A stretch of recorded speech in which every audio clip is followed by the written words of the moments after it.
ઉંમર કઈ રીતે કાઢવી? ઘણા બધાને ખબર નથી હોતી કે આપણી જન્મ તારીખ અને આજની તારીખની અંદરથી ઉંમર કઈ રીતે કાઢવી. તો આજે તમને એ અહીંયા હું બતાવવાનો છું, તો ધ્યાનથી તમે જોજો. પહેલાં તો આજની તારીખ છે 3/12/2024 અને જન્મ તારીખ છે 1/9/2003. તો પહેલાં આપણે ડાબી બાજુથી શરૂઆત કરીએ. પહેલાં દિવસોમાંથી દિવસો કાઢવાના, પછી મહિનામાંથી મહિનો કાઢવાનો અને પછી વર્ષની અંદરથી વર્ષ કાઢવાનું. ચલો તો પહેલાં આપણે 3માંથી 1 કાઢીશું, તો અહીંયા નીચે વધશે 2. ચલો હવે મહિનામાંથી નીચે મહિનો કાઢવાનો છે, તો અહીંયા 12 મહિના છે, 12 મહિનામાંથી 9 કાઢીએ તો અહીંયા વધશે 3. હવે વર્ષમાંથી વર્ષ કાઢવાનું છે, તો અહીંયા 2024 છે અને નીચે 2003 છે, તો આપણે 4માંથી 3 કાઢીએ તો 1 વધશે, 2માંથી 0 કાઢીએ તો 2 વધશે, અને 0માંથી 0 જશે તો અહીંયા 0 વધશે, અને 2માંથી 2 જશે તો અહીંયા 0 વધશે. તો હવે કેટલા વર્ષ થયા?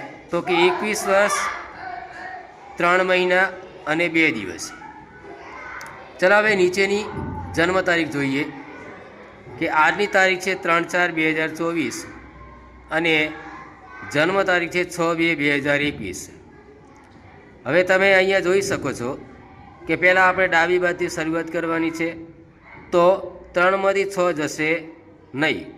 જ્યારે આવી જન્મ તારીખ હોય ત્યારે આપણે શું કરવું એ તમે ખાસ આ વિડીયોમાં તમે જોઈ લેજો, જેથી તમે ભવિષ્યમાં તમને તકલીફ ના પડે. તો અહીંયા 3 આપેલા છે અને નીચે 6 છે. 3 દિવસમાંથી 6 દિવસ બાદ ન થાય તો એવા ટાઈમે આપણે શું કરવાનું? તો એવા ટાઈમે આપણને મહિના જોડેથી 1 મહિનો ઉછીનો લેવાનો. તો હવે 4 જોડીથી આપણે 1 મહિનો ઉછીનો લેશું તો અહીંયા વધશે 3, 0, 3. અહીંયા 3 મહિના વધશે અને એપ્રિલ મહિનાના 30 દિવસ હોય તો 30 દિવસ અહીંયા આપણે ઉછીના લેશું. હવે 30 ને 3 33 અને 33ની અંદરથી આપણે 6 કાઢવાના છે. હવે 33માંથી 6 જાય તો વધ્યા 27 દિવસ, અને અહીંયા આપણે 1 મહિનો ઉછીનો લીધો હતો એટલે 3માંથી 2 કાઢવાના, એટલે 3માંથી 2 કાઢીએ એટલે કેટલા વધશે? અહીંયા 1. હવે વર્ષમાંથી વર્ષ કાઢવાનું છે.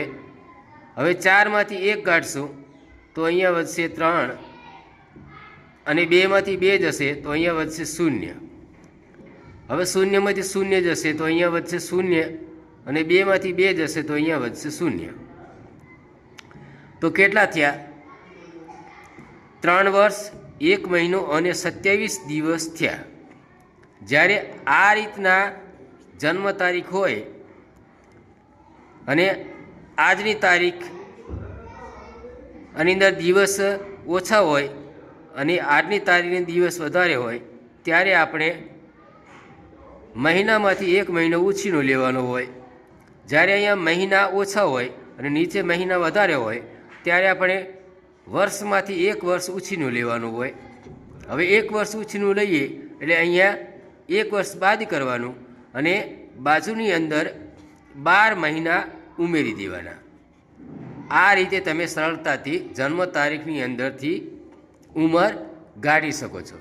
હવે નેક્સ્ટ વિડીયોની અંદર તમે આવા જ વિડીયો જોવા માટે અમારી યુટ્યુબ ચેનલને લાઇક ને સબસ્ક્રાઈબ જરૂરથી કરજો. કોઈ પણ મૂંઝવણ હોય તો કમેન્ટ બોક્સમાં જરૂરથી જણાવવા માટે નમ્ર વિનંતી.